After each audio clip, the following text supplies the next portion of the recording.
1. Only ètùtù fẹ́ṣẹ̀ kò sí mọ́, kò sí lẹ́yìn ẹ̀jẹ̀ Jésù. He says iṣẹ́ rere kan kò sí lẹ́yìn ẹ̀jẹ̀ Jésù. Now you can understand that the death and the resurrection of Christ has paid a permanent price of salvation for mankind. Praise the Lord. Praise the living Jesus. Now, looking at this, you understand that what Jesus came to do and he perfected once and for all is what the high chief did here. Praise God. What the high chief in government say here is that they go there for the atonement of our sins. Now, Jesus paid that price once and for all. He paid that price. Also, gbèsè náà lórí igi. No, he paid that price for you and I, which is the perfect price of salvation. So outside Jesus, outside him, there is no salvation. Praise the Lord. Praise the living Jesus. Now I've actually summarized some parts of it. Now let's the second paragraph. No, the second paragraph. Jesus had been slain on the cross. The curtain of the temple, shading away the holies of holies, was torn into two from top to bottom. Now you could understand that there was something that covered the holies of holies that people could not see the inside of it. I mean, they were from what I read. It says that place, that's the thickness of that cloth. It is very, very thick. Very, very thick that you could not see what is happening inside of it. You could not see what is happening inside of it. And you that is outside, you can't see what is happening inside. And the person that is inside cannot see what is happening outside. But Christ came, his death tore apart that veil, and it exposes us to see what is inside our holies of holies.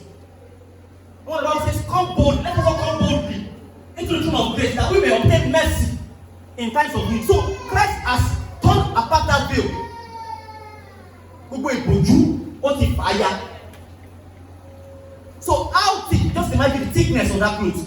And Christ, through his death, through the sprinkling of his blood, tore it apart and gave us the perfect work of salvation.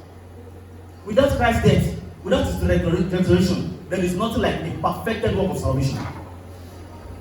Praise the Lord. Hallelujah. Now, let's continue. It says, what was left was no more the earthly holies of holies, but the heavenly holies of holies. Kí ló tún kù ń bẹ̀? Nígbà tí a sọ pé the temple tó ti fàya, and nothing, what are they covering? Nothing again. So, what is left now is not the earthly holies of holies. Now, don't forget, what Christ did was through his death, he took his blood into heaven to use his blood as an atonement for our sin, to give us adoption. That's our normal. Praise the Lord. Praise the living Jesus. There were therefore the need for the authorized high priest to carry the blood shed on the cross into the holies of holies.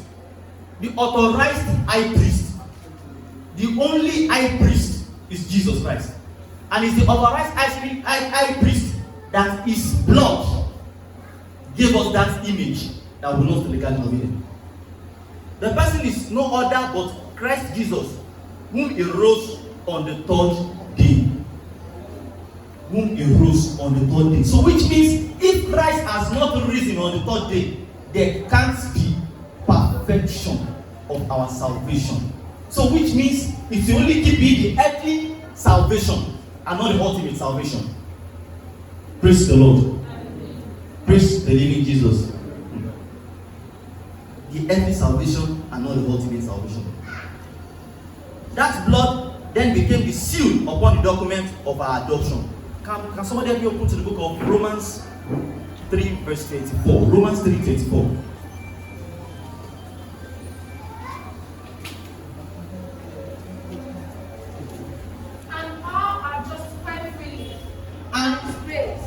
Yes, ma'am. Through the redemption that came by Christ Jesus. Through the redemption that came by Christ Jesus.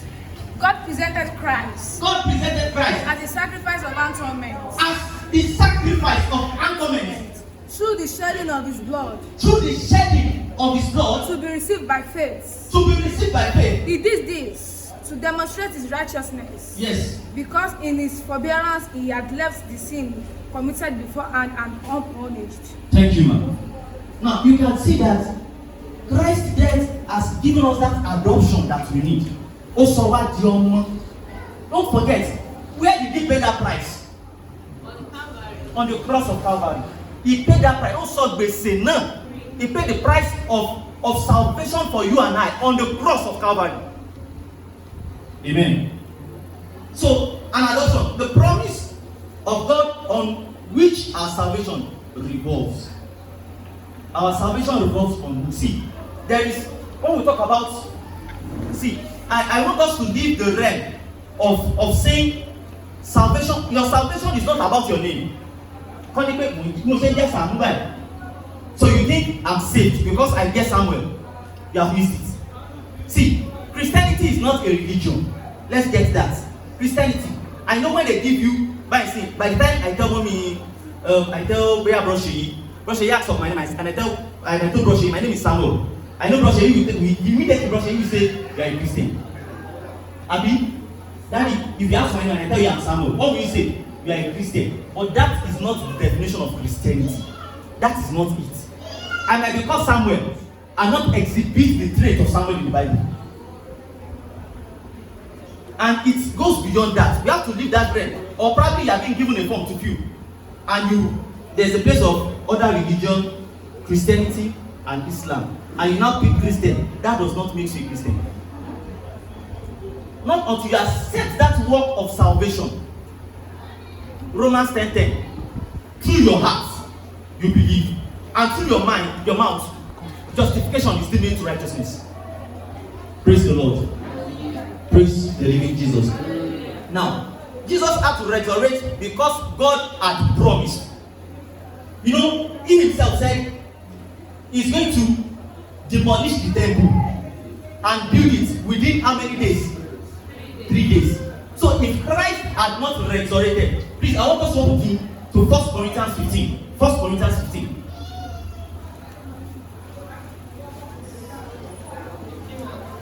1 Corinthians 15:14. And if Christ be not rising, Yes, ma'am. then Yes.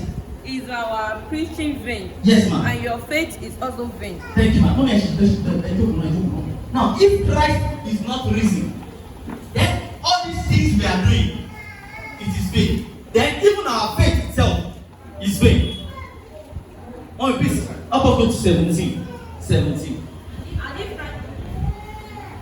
And if Christ has not risen, Yes, ma'am. and you are still in your sin. Yes, ma'am. And if Christ has not been raised, Yes, ma'am. and you are still in your sin. Now, let me go to 19. If we who are in Christ have hope only in this life, and that's because then they are above most people. Sorry, ma'am. What version is that? Amplified. Christ has been in Christ. Amen. Amen. Sister Bible, NIV. But Christ has indeed risen from the dead. But Christ has indeed rise from the dead. The first fruits of those who have fallen asleep. Yes, ma'am. Sorry, verse 19. Yes. If only for this life we have hope in Christ. Mm-hmm. We are all people most of the people. Verse 20. Now, wait. If only in this life we have hope in Christ, then we are hopeless. That's just it. So it means that if Christ had not risen and he died alone, then we are hopeless. Consider it not for 1 year, but because he died and he rose from the dead, he has given us hope of eternal life.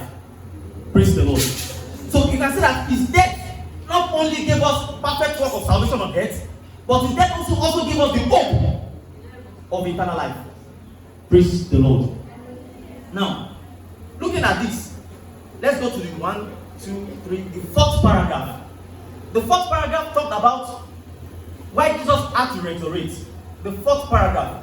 talked about why Jesus had to resurrect. Now, number one, he says his resurrection is therefore our guarantee of our resurrection upon his return. His resurrection. Now, because Christ resurrected, so it is our guarantee that we too will resurrect with him. Praise the Lord.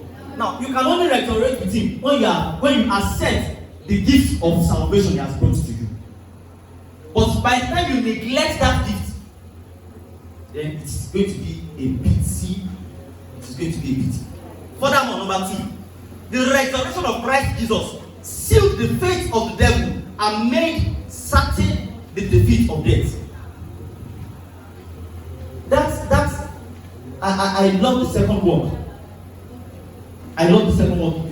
That he did on the cross. Now the resurrection sealed. Now, it was not, those 3 days was not a joking day. It was not for joke. Those 3 days, he went into the death and he collected the gift of the dead. So you understand that? So he took charge. He has dominion. Now I realize that no wonder the Bible says all power in heaven and on earth has been given unto Jesus. So you can't talk about anything. He has power over everything. Only agbára lórí ikú. So his work also did that too, to give us the perfect work of salvation. Praise the Lord. Praise the living Jesus. Let's check 1 Thessalonians 4:14. Then move to the final point. 1 Thessalonians 4:14. For we believe that Jesus died. Yes, ma'am. And rose again. And rose again. And so we believe that God will bring Jesus those who are falling asleep in him. Yes. Thank you, ma'am. We believe that Jesus died and rose again. And we believe that whoever sleeps too, God will bring Jesus too to rise them up again. Now, the third point. Finally, the resurrection of Christ Jesus proved he is the Son of God. Prove he is the Son of God. The resurrection, it is a proof that he is the Son of God. Now, you could understand that we read the Bible study we did last week, turn the truth upside down. There was a particular place that they said that those that were guiding his tongue, they were paid so that they could blackmail his death that no, he did not die. They came to carry him away. But you can't see, even in as much as the death cannot hold him down. So his death and resurrection prove that indeed he is the Son of God. Because he said he's going to demolish the temple and build it in 3 days, which he actually fulfilled, and that makes him the Son of God. No wonder he says,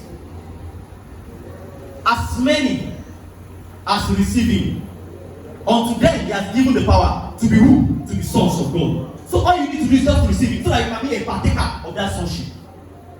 Praise the Lord. Praise the living Jesus. Now looking at this, you can see that Christ actually resurrected because of you and I. So you neglecting that work is neglecting Christ. You neglecting that perfect word of salvation is neglecting Christ. No wonder the song says, Òtítọ́ Jésù fàgbàrà wẹ́nu mọ́, àwẹ̀ ọ́ nínú ẹ̀jẹ̀ ọ̀dàgùtàn.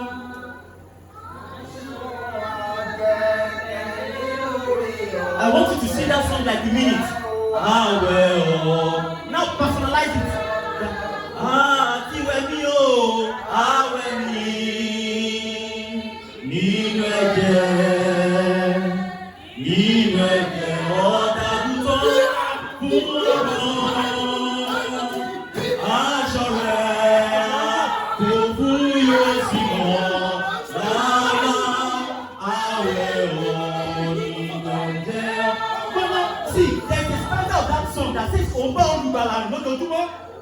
See, you have to get this thing. Once you are not saved, you are not saved. Once you are not saved, you are not saved. I told this one that I had an encounter myself when I was studying this scripture. I had an encounter myself. Once you are not, no two ways to it. Oh, Ọlọ́run náà nìyẹn. Kò sí àyíníkẹ́ àyínípadà. It is just like that. See, the Lord will help us in the name of Jesus. why Jesus had to resurrect, it is because of you and I. It is for Christ to give us the gift of sonship. For Christ to redeem us with his image that we lost in the Garden of Eden. And he has given us access. He said, come boldly to the throne of grace. See, if you have not given your life to Christ, you are still missing out. If you have not given your life to Christ, you are still missing the perfect work of salvation. So which means that issue is still there. That blood is still there coming out for you and I that are not saved. Now just go there and bathe in it. Amen. Amen. Amen. Amen. Why Jesus had to resurrect? Sorry, because of our time, we are sorry that we used so much time. Because of our time now, we entertain contribution.